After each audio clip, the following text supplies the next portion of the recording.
अस्सलाम वालेकुम and welcome to AKD weekly round up. आज के इस राउंड अप के अंदर हम बात करेंगे इस वीक में होने वाले न्यूज़ इवेंट्स और ट्रिगर्स के हवाले से। हमारे साथ हमेशा की तरह शुएब मेमन साहब यहाँ तशरीफ़ रखते हैं। Welcome to our show mister Shoaib Memon sahab, कैसे हैं, खैरियत से हैं आप? थैंक यू, अल्हम्दुलिल्लाह, ऑल वेल। शुएब भाई, लास्ट वीक हमने टैरिफ्स के हवाले से बात करी थी और इसके अलावा इन्फ्लेशन के हवाले से बात करी थी। ये वीक मार्केट के लिए हमने देखा कि ओवरऑल ग्लोबली काफ़ी ज़्यादा एक वॉलेटाइल वीक रहा है। तो इसके अंदर हमने काफ़ी मार्केट्स के अंदर उतार चढ़ाव देखे हैं, मार्केट्स को काफ़ी नीचे आते हुए देखा है और फिर रिकवर करते हुए भी देखा है।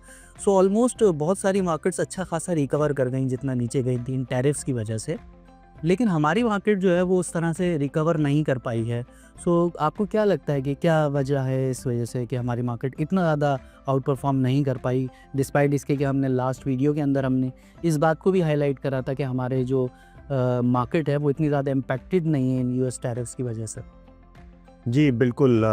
देखें, एक तो ये है कि मार्केट जो है वीक ऑन वीक बेसिस पे अभी तक तो फ्राइडे फर्स्ट सेशन तक इट्स डाउन अराउंड 2.5%। तो कोई 2.5% के करीब डाउन है। बीच में वॉलेटिलिटी बहुत ज़्यादा थी, जिसमें फॉर एग्जांपल मंडे वाले दिन जो है वो हाल्ट भी लगा था। जी बिल्कुल। मार्केट जो है ट्रेडिंग कोई 1 घंटे के लिए तकरीबन सस्पेंड हुई थी और कोई इंडेक्स कोई 7.3% डाउन गया था उस दिन। जी जी। तो उसके बाद से कंटिन्यूअस रिकवरी है, बीच में वॉलेटिलिटी आती है। तो एक बात तो साबित हो गई कि दुनिया में रिस्क फैक्टर्स जो है, जहां आप समझते हैं कि आप कोई रिस्क फैक्टर नहीं है, तो एक नए रिस्क फैक्टर्स जो है वो एमर्ज होते हैं। तो अमेरिका की तरफ से जो स्टेटमेंट्स आई और जो एक्शंस लिए गए, उसका इम्पैक्ट जो है वो, क्योंकि अमेरिका सबसे बड़ी इकॉनमी है दुनिया में, तो उसका इम्पैक्ट जो है पूरी दुनिया पे आया है। जिसका इम्पैक्ट स्टॉक मार्केट्स पे, कमोडिटी मार्केट्स पे, दुनिया की इकोनॉमीज़ पे अभी असर आना है। तो और एक स्टेटमेंट्स जो है या एक एक्शन या उसके काउंटर एक्शन में, जैसे टैरिफ चाइना पे बढ़ा दिए, फिर चाइना ने टैरिफ बढ़ा दिए, तो उसकी वजह से जो है वो इम्पैक्ट जो है वो आपको मार्केट्स में नज़र आया है और बहुत ज़्यादा वॉलेटिलिटी नज़र आई है। पाकिस्तान में उसका इम्पैक्ट वैसे कम है और आप देखें तो सिर्फ 2.5% डाउन है, तो I think it's still okay. हमने यही कहा था कि economy wise it's positive for economy, क्योंकि ऑयल प्राइसेस अगर नीचे आती है तो उसका फ़ायदा पाकिस्तान को है। लेकिन शॉर्ट टर्म में मार्केट मूवमेंट्स होती हैं और जैसे ऑयल स्टॉक्स ने बीटिंग ली थोड़ी, डिस्पाइट द फैक्ट कि सर्कुलर डेट रेजोल्यूशन होने के बिल्कुल करीब है। हो सकता है कि अगले हफ्ते में कोई न्यूज़ मिल जाए। So I think that would be positive for PSO specially and for gas companies, क्योंकि उनके ज़रा कैश फ्लोज जो है वो बेहतर हो जाएंगे।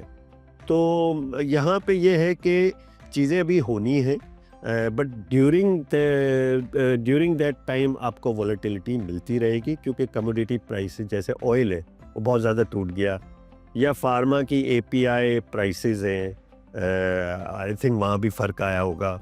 तो उसकी वजह से आप देखें कि जो फार्मा स्टॉक्स बहुत जो कि वैसे भी अच्छे थे। जी, स्पेशली अगर हम फार्मा के सेक्टर को देखें तो अगर मैं बात करना चाहूँ गैलेक्सो की, सिटी फार्मा की या एलियन की।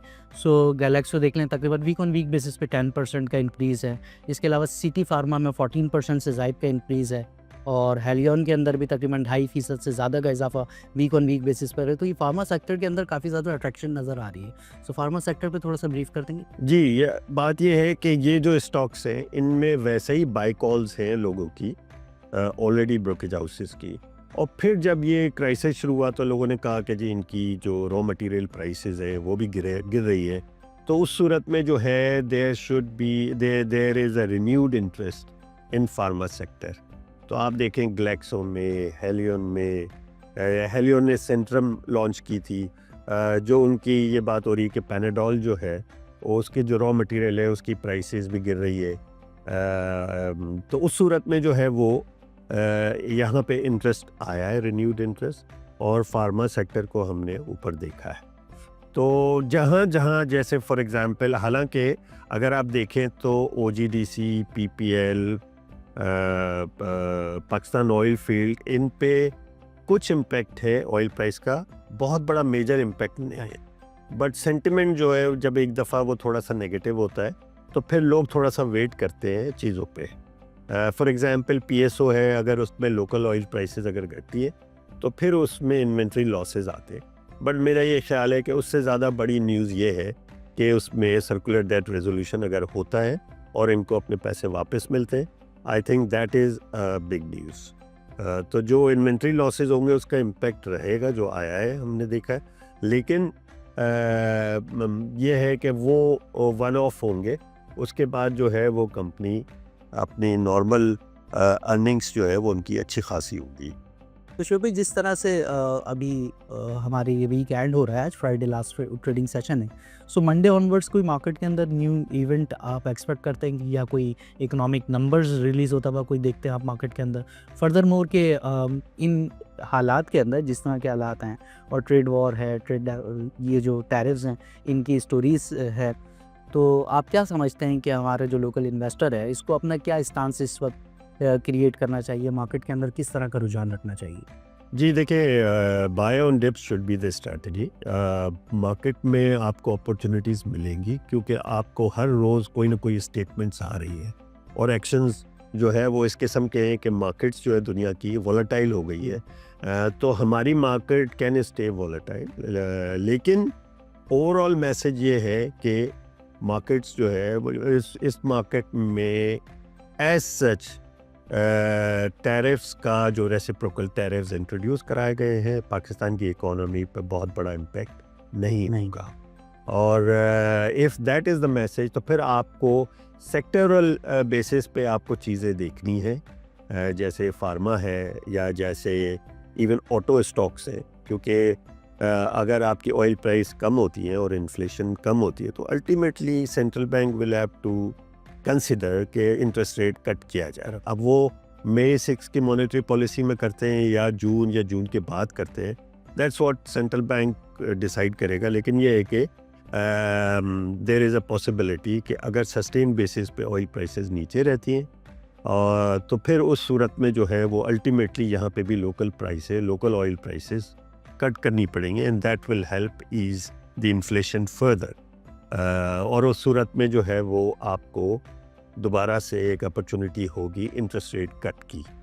इन दैट केस तो फिर ऑटोज़ जो है वो पॉजिटिव है और इस जो वॉलेटिल उस मार्केट में आपको अपॉर्चुनिटी मिल सकती है ऑटो सीमेंट भी एक्यूमुलेट करने की, जिनमें गंदारा लिमिटेड और गंदारा निसान इंडस्ट्रीज़ जो है वो टॉप पे है।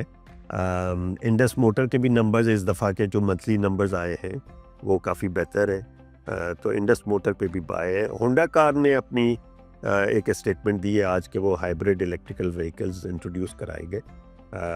तो that all is positive for auto sector, तो ऑटो सेक्टर भी देख सकते हैं। सीमेंट्स में जो है वो आई थिंक यहाँ से लेके अगले 2-3 महीने तक सीमेंट्स के नंबर्स जो है वो अच्छे आते रहेंगे, बिकॉज इस क्वार्टर में सीमेंट्स के जो है वो सेल्स इम्प्रूव करती हैं, सेल्स ज़्यादा होती हैं कंपेयर टू अदर क्वार्टर्स, और पिछले क्वार्टर में कोल की प्राइस नीचे रही है, तो उस सूरत में इनके मार्जिन्स भी बेहतर है। तो उस सूरत में सीमेंट्स जो है वो मेरा ख्याल है बेहतर परफॉर्म करेंगे, अनलेस के कोई उनके ऊपर जो है वो टैक्सेस या कोई पेनल्टीज इम्पोज होने की भी बात है।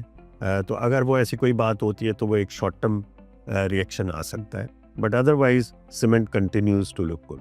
Thank you very much Shoaib sahab, आप हमेशा की तरह हमें वैल्यूएबल इंसाइट्स प्रोवाइड करते हैं। आपके टाइम का बहुत शुक्रिया। नाजरीन, इसी तरह की लाइव अपडेट्स हासिल करने के लिए, इसी तरह की वीडियोस देखने के लिए आपसे गुजारिश है आप हमारे सोशल चैनल्स को सब्सक्राइब कीजिए। शुक्रिया।